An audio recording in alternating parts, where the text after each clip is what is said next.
Hi everyone, welcome to UG Entrance Examination by the 24/7 and in this video session we people are going to talk of one of the very important part जो कि आप जितने भी बच्चे हैं जिनका first allocation round में college allot हो गया होगा या जिनको सेकंड में भी अलॉट हो गया है, ऑफ कोर्स वो इस चीज़ को लेकर के काफ़ी ज़्यादा कंसर्न होते होंगे कि मैम दिल्ली यूनिवर्सिटी में जा रहा हूँ और ऑब्वियसली मैं बाहर से हूँ, तो मुझे क्या डीयू का कोई हॉस्टल मिल सकता है या नहीं मिल सकता है। जब ये सवाल उठता है, जब ये क्वेश्चन उठता है, तो इसके साथ साथ बहुत सारे सवाल खड़े होते हैं। क्या दिल्ली यूनिवर्सिटी का हर एक कॉलेज आपको हॉस्टल प्रोवाइड करता है?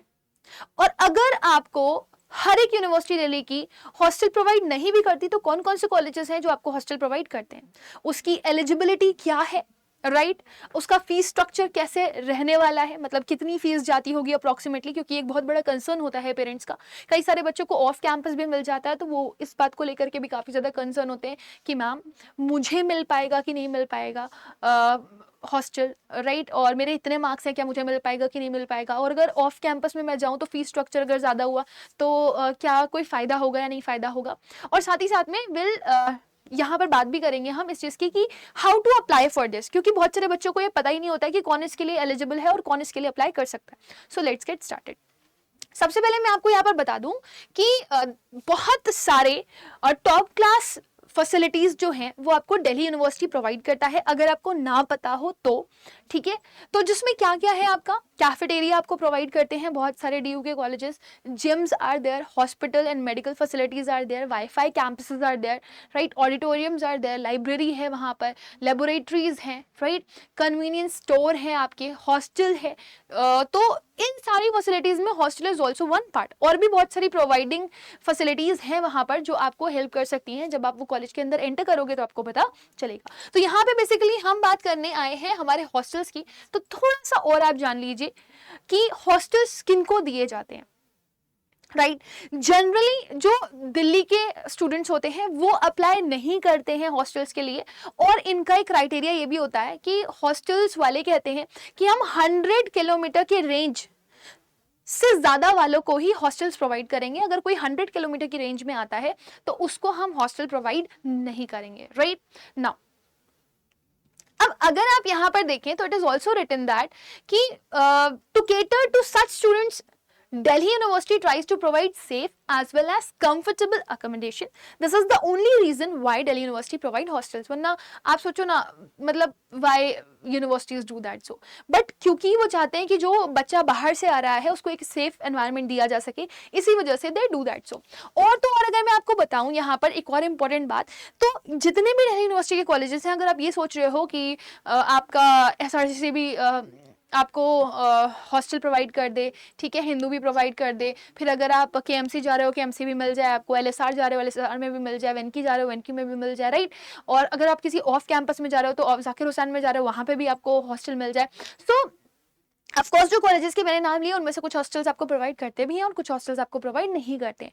ऑल टोटल अगर मैं मोटा मोटा आपको बताऊं तो 20 अप्रोक्सीमेटली कॉलेजेस हैं आपके जो आपको हॉस्टल्स यहाँ पर प्रोवाइड करते हैं। बट ये जो हॉस्टल्स की सीट्स हैं वो बहुत ही लिमिटेड होती हैं। मैं यहाँ पर आपको ये भी बताऊंगी कि कौन सा कॉलेज आपको कितनी सीट प्रोवाइड करता है, बॉयज़ के लिए कितनी है, गर्ल्स के लिए कितनी है, क्या यहाँ पर किसी तरह का कोई कोटा है फॉर द रिजर्व कैटेगरी और नॉट, इसके बारे में भी हम बात करेंगे। लेकिन आपको ये बताती चलूँ कि आपका जो हॉस्टल आपको प्रोवाइड किया जा रहा है that is going totally be based on your merit, ठीक है ना? मेरिट के हिसाब से ही आपको जो कॉलेजेस अलॉट होते हैं वो होते हैं ना।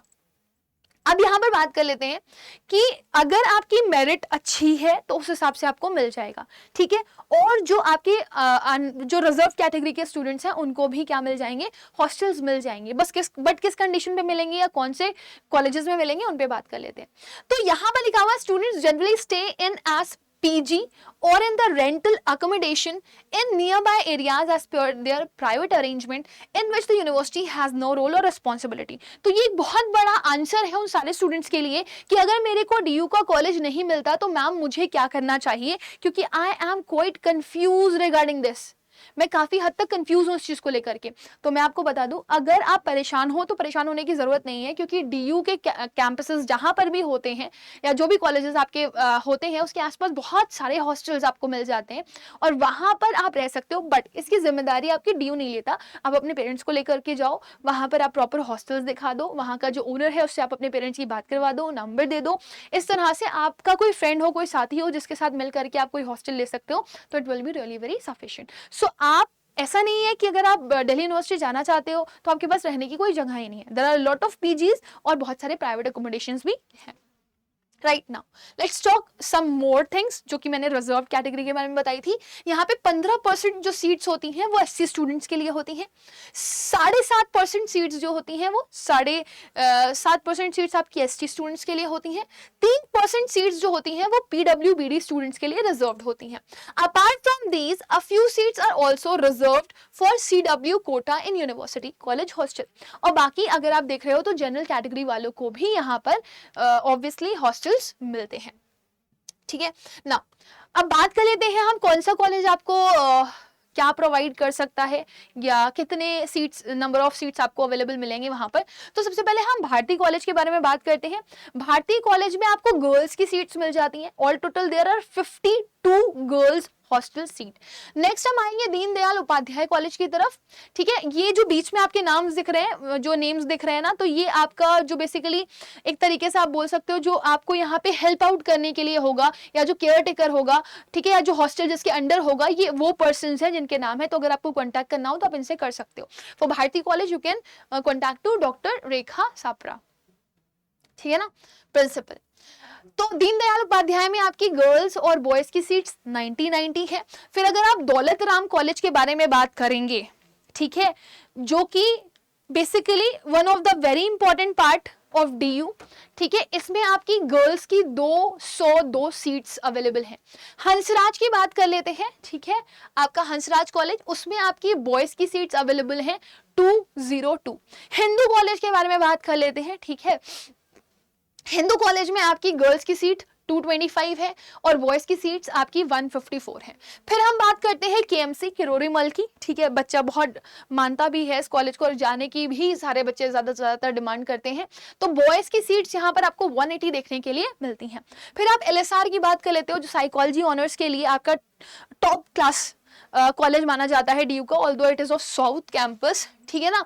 तो यहाँ पर आपकी अगर आप नोटिस करोगे तो आपकी गर्ल्स की seats out of so many colleges यहाँ पर आपको 300 देखने के लिए मिल रही है। अगर कंपैरेटिवली देखोगे तो आप हायर आपको मिलेगी। फिर आप देखेंगे लेडी एरविन कॉलेज है, यहाँ पर आपको यहाँ पे गर्ल्स की सीट्स दिखाई दे रही हैं 200 ऑल टोटल। मिरांडा हाउस अगर आप देखेंगे एनआईआरएफ रैंकिंग के हिसाब से आपका नंबर 1 कॉलेज है, नॉर्थ कैंपस का कॉलेज है, ठीक है, इसमें आपकी गर्ल्स की सीट्स हैं 361। This is girls college only. तो आपका फिर रामजस कॉलेज का बारे में बात आता है तो गर्ल्स की सीट्स यहाँ पर 80 है, कंपैरेटिवली कम है बॉयज से, बॉयज की 116 है। फिर आपके एसआरसीसी की बात कर लेते हैं, जो एशिया का नंबर 1 कॉलेज माना जाता है, ठीक है, दिल्ली यूनिवर्सिटी का नॉर्थ कैंपस का कॉलेज है ये, ठीक है। और कौन से कोर्स के लिए नंबर 1 माना जाता है? 2 कोर्सेज हैं आपके, एक है आपका कॉमर्स और दूसरा है आपका इकोनॉमिक्स। इसमें गर्ल्स की सीट्स 53 है और बॉयज की सीट्स कितनी है अगर आप देखेंगे तो 145, राइट। फिर हम आगे बढ़ते हैं, हमारे पास आता है श्री वेंकटेश्वरा। अगर आप कॉमर्स बैकग्राउंड से हो, ठीक है, और अगर आपको कॉमर्स बैकग्राउंड से वेंकी मिल गया है तो इससे आपका साउथ कैंपस का एसआरसीसी ही बोला जाता है एक तरीके से, काफी डिमांड रहती है इसकी भी साउथ कैंपस में। तो गर्ल्स 75 सीट्स हैं, बॉयज की 72 सीट्स आपको मिल रही हैं। एसजीटीबी खालसा में आ जाते हैं आप, आपकी जो गर्ल्स सीट्स हैं यहाँ पर वो 147 है। केशव महाविद्यालय में आ जाते हैं, गर्ल्स की सीट्स आपको कितनी मिलेंगी? 78। फिर आ जाते हैं शहीद Rajguru college of applied sciences for women, तो यहाँ पर गर्ल्स की सीट 119 आपको मिल जाती हैं। Shri Guru Gobind Singh college of commerce की अगर मैं बात करूं तो गर्ल्स की सीट आपको यहाँ पर मिल जाती है 125। शहीद Sukhdev college of business studies की हम बात कर लेते हैं, यहां पर आपको गर्ल्स की सीट 72 और बॉयज की सीट 72 मिल जाती हैं। फिर इंद्रप्रस्था कॉलेज के बारे में हम यहां पर बात कर लेते हैं, IP college, this is also of north campus only. Girls की सीट्स है यहाँ पर आपकी ऑल टोटल 450, ठीक है।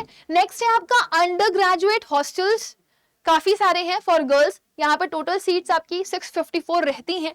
और एक international students house for women, कुछ सीट्स जो होती हैं वो फॉरेन अंडर ग्रेजुएट्स के लिए होती हैं, बाकी आपको यहाँ पर गर्ल्स की 30 सीट्स देखने के लिए मिल जाती हैं, राइट। तो अब इसके बाद स्टूडेंट का एक बहुत फ्रीक्वेंट क्वेश्चन मेरे पास आता है कि ma'am how to get hostels, right. तो आप जो भी बच्चे हैं जिनको फर्स्ट एलोकेशन में या सेकंड एलोकेशन में या थर्ड एलोकेशन में, ठीक है, जो भी कॉलेज मिलता है, और अगर उस कॉलेज के हॉस्टल के लिए आप जाना चाहते हो तो आप अपनी कॉलेज की साइट पर जाना। किस पे जाओगे? आप कॉलेज की साइट पर जाओगे, राइट। तो मैं यहाँ पर दिखा देती हूँ। एक्चुअली कुछ बच्चे हैं जो मेरे को अप्रोच कर रहे थे, फीस स्ट्रक्चर के बारे में भी हम यहाँ पे बात कर लेंगे कि मैम मेरे को हॉस्टल्स के बारे में जानना है क्या नहीं है। So I was checking that only. तो मैं ना मिरांडा हाउस, जो आपका नॉर्थ कैंपस का टॉप कॉलेज है नायरा रैंकिंग के हिसाब से, उसमें मैं यहाँ पर गई। तो यहाँ पर जब मैं गई तो मैं ये रेसिडेंस वाले पोर्शन पे चली गई, ठीक है ना। तो रेसिडेंस वाले पोर्शन पे गई तो मुझे hostel, online hostel registration form for admission 2023 and 2024 मिल गया। सो इसी तरीके से आप सब जितने भी बच्चे हैं, ठीक है, आपका जो मेन साइट है कॉलेज का, उसके अगर आप रेसिडेंटल पार्ट पे जाएंगे तो रेसिडेंस के नाम पे आपको हॉस्टल, ऑब्वियसली अकोमोडेशन होगा या किसी जगह पर, तो इस नाम से आपको प्रोवाइड करवाए जाते हैं हॉस्टल। तो आप वहां पर चेक कर लीजिएगा कि आपका कॉलेज आपको हॉस्टल फैसिलिटी प्रोवाइड कर रहा है कि नहीं कर रहा है, और उसके ऑनलाइन फॉर्म्स आ गए हैं या नहीं आ गए हैं। हो सकता है कि कई सारे बच्चे कॉलेज ज्वाइन कर लें, उसके बाद वहां जाने के बाद उन्हें पता चले कि अच्छा I have to join the hostel like this, ठीक है। तो मैंने आपको पहले भी बताया कि आपकी मेरिट के हिसाब से आपको हॉस्टल्स मिलते हैं। सो यहाँ पर आप देख सकते हैं आपका एक पहले नोटिस आया था, ठीक है। ये नोटिस अगर आप देखेंगे तो मैंने यहाँ ओपन करके रखा हुआ है आई थिंक। तो ये मिरांडा हाउस का नोटिस आया था फॉर हॉस्टल एडमिशन 2023 और 2024। तो इन्होंने यहाँ पर आपको डेट दिया था, the link for online hostel form is available below, will be active from 1 August, right. तो ऐसे ही आपके जो नोटिसेस हैं वो हर एक कॉलेज की वेबसाइट पे आएंगे, और जो भी ये आपको पीडीएफ प्रोवाइड करेंगे उसमें ये हॉस्टल की जो फॉर्म की लिंक है वो आपको लगा करके दे देंगे, राइट। तो अगर आप इस पे जाएंगे तो जैसे यहाँ पर आ रहा है 404 नॉट फाउंड, ठीक है। तो इसके पीछे एक रीजन ये भी है, जैसे कि मैंने आपको पहले भी बताया था कि इन्होंने जो आपकी लास्ट डेट दी हुई थी वो 7 अगस्त, ठीक है, 2023 की दी थी टिल 9 AM। तो यानी कि 7 अगस्त के बाद इन्होंने जो एप्लीकेशन फॉर्म्स हैं उनको बंद कर दिया था। अब बहुत सारे ऐसे बच्चे हैं, हो सकता है जिनको सेकंड में अलॉट हुआ या थर्ड में अलॉट हुआ, तो माइट भी उनको सीट्स मिले ही ना। बट कभी कभी क्या होता है ना, काफी सारे बच्चे लेने के बाद फिर विड्रॉ करने के लिए सोचते हैं। तो उस कंडीशन में क्या होता है, उस कंडीशन में वो जो भी बच्चा है जिसने ये किया है उसकी सीट वेकेंट हो जाती है। तो बहुत सारे बच्चे जब वो मिरांडा हाउस पहुंचते हैं और वहां पर जाके बात करते हैं कॉलेजेस की, तो उन्हें कॉलेजेस में जाकर के बात करते हैं तो उन्हें हॉस्टल प्रोवाइड कर दिया जाता है अगर कोई वेकेंट सीट होती है तो आप इंडिविजुअली भी जाकर के कॉलेज में बात जरूर करें, राइट। फिर मैं एक वेनकी का चेक कर रही थी, तो मैं वेनकी की साइट पे गई, मैंने सर्च किया वेनकी के हॉस्टल्स का। यही आपका यूनिवर्सिटी ऑफ दिल्ली जो साउथ कैंपस का कॉलेज है, जो एसआरसीसी की तरह ही माना जाता है, मतलब आप इसको साउथ का एसआरसीसी बोल सकते हो। तो यहाँ पे देखो hostel information bulletin 2023-2024 posted on 11 अगस्त, ये लिखा हुआ है। अब यहाँ पे आप देखेंगे अलग अलग ईयर्स के स्टूडेंट के लिए, सेकंड ईयर के लिए है, थर्ड ईयर के लिए है। तो मैं ये वाला चेक कर रही थी, hostel admission notice for first year only 2023 और 2024। तो मैं इसको चेक कर लेती हूँ। तो आप यहाँ पर देख सकते हैं इन्होंने क्या लिखा हुआ है, देखें, hostel admission notice for first year only. Now look at this list of document जो आपको लेकर के जाने हैं वो क्या है, last qualifying exam marksheet, CUET मतलब 12th की मार्कशीट होनी चाहिए आपके पास, CUET का स्कोर कार्ड होना चाहिए आपके पास, ठीक है, आपके पास आधार कार्ड होना चाहिए, फिर कॉलेज फी रिसीट होनी चाहिए। तो बहुत सारे बच्चे जब कॉलेज फी का पेमेंट कर देंगे तो उसकी रिसीट को वो संभाल करके रखेंगे क्योंकि इसकी रिक्वायरमेंट आपको पड़ती है। Local guardian photo ID proof, कुछ कॉलेजेस मांगते हैं, कुछ कॉलेजेस नहीं मांगते। बाकी अगर आप किसी स्पेसिफाइड रिजर्व कैटेगरी से हो तो उस कैटेगरी का सर्टिफिकेट भी लेकर के जाना, क्योंकि मैंने बताया आपको अलग से कोटा होता है, सो आप जा सकते हो उसके लिए। अब इनविटेशन ऑफ एप्लीकेशन आपका 17 अगस्त से इसका स्टार्ट होगा। लास्ट डेट इन्होंने दी हुई है 23 अगस्त की, ठीक है ना। टेंटेटिव डेट्स इन्होंने शॉर्ट लिस्टिंग की दी हुई है 26 अगस्त। उसके बाद फी पेमेंट इन्होंने 28 अगस्त दी हुई है, और उसके बाद tentative dates for the interview candidates इन्होंने 29 दी हुई है लास्ट, राइट। तो यहाँ पर आप देख सकते हैं, मतलब this is something which is also really very important. आप अगर देखना चाहो तो आप देख सकते हो, ये एक बहुत इंपॉर्टेंट पार्ट है। और जल्दी जो, क्योंकि आपको पता है कि 17 अगस्त से दिल स्टार्ट, तो थोड़ा सा आपने वेट करना पड़ेगा। 17 अगस्त का आपको यहाँ पर एक नोटिफिकेशन आ जाएगा कि अब आप अपना जो भी फॉर्म वगैरह है वो फिल कर सकते हैं, राइट। तो हो सकता है कई सारे बच्चे कॉलेज पहुंच ही जाएं, क्योंकि 16 से आपका शुरू हो रहा है, ठीक है। ओरिएंटेशन वगैरह शुरू हो जाएंगे काफी सारे कॉलेजेस के, ऑल्दो ओरिएंटेशन डेज भी अलग अलग होते हैं, है ना। जैसे मैं अभी देशबंधु कॉलेज का एक बच्चे ने भेजा था मेरे को, मैं देख रही थी, उसका ओरिएंटेशन 21 को है।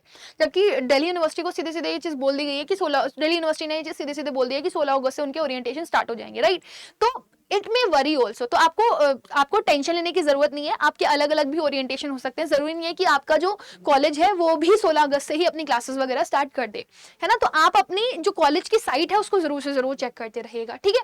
फिर मैं यहाँ पर एक और चेक कर रही थी आईपी कॉलेज को। तो आईपी कॉलेज के बारे में भी अगर आप देखेंगे तो यहाँ पे काफी सारी चीजें आपको मेंशन मिल जाती हैं, ठीक है। ये मैं थोड़ा सा बैक जाना चाहूंगी और आपको कुछ दिखाना चाहूंगी। मैं ऐसे ही रैंडम सर्च कर रही थी, तो आप ये देखिए यहाँ पे हॉस्टल फीस स्ट्रक्चर आपको दिया गया है। आप देखना चाहिए, जैसे बहुत बच्चे जानना चाहते हैं कि फीस स्ट्रक्चर क्या है मैम, मतलब कितना पैसा लगता है ना, क्या है, क्या सीन है। जैसे अगर आप इस पे ही चले जाओ, फीस स्ट्रक्चर का भी यहाँ पर आपको एक लिंक दिया गया होगा, वेट ऐसी पे चली जाती हूँ रेसिडेंस पे। ये देखिए हॉस्टल फी का यहाँ पे दिया गया स्ट्रक्चर, लगभग मतलब अब थोड़ी आसपास ही होती है, लेकिन हाँ डेफिनेटली इट मे वेरी, आपकी ये वेरी जरूर से जरूर करेंगी, ठीक है। मैं एक बार वापस ट्राई कर लेती हूँ ओपन करने का, अगर ओपन होता है तो वेल एंड गुड। हाँ ठीक है, ये देखिए, अब ये देखिए यहाँ पे क्या लिखा हुआ है, एडमिशन फी आपकी first instalment at the time of admission 200 rupees, ठीक है।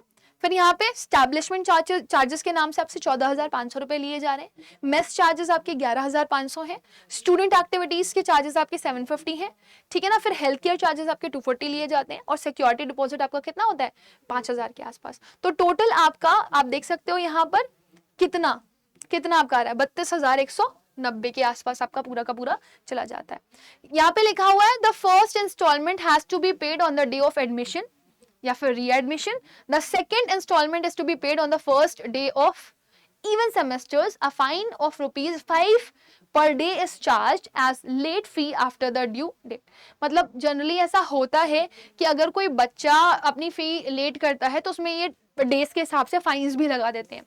First year student will pay first instalment at the time of admission and second instalment in January. तो आपको 2 इंस्टॉलमेंट में ये आपकी फीस जमा करने का आपको मौका मिलेगा। Second and third year students will pay fee, आपको इससे कोई मतलब नहीं है, ठीक है ना। और अगर आपको रिफंड चाहिए हॉस्टल चार्जेस का तो उसके लिए भी इन्होंने कुछ कंडीशंस दी है। यहाँ पे लिखा है any student who is allotted a seat in hostel and pay the fee and later withdraw admission on before 30 September will be refunded 50% of the establishment charges.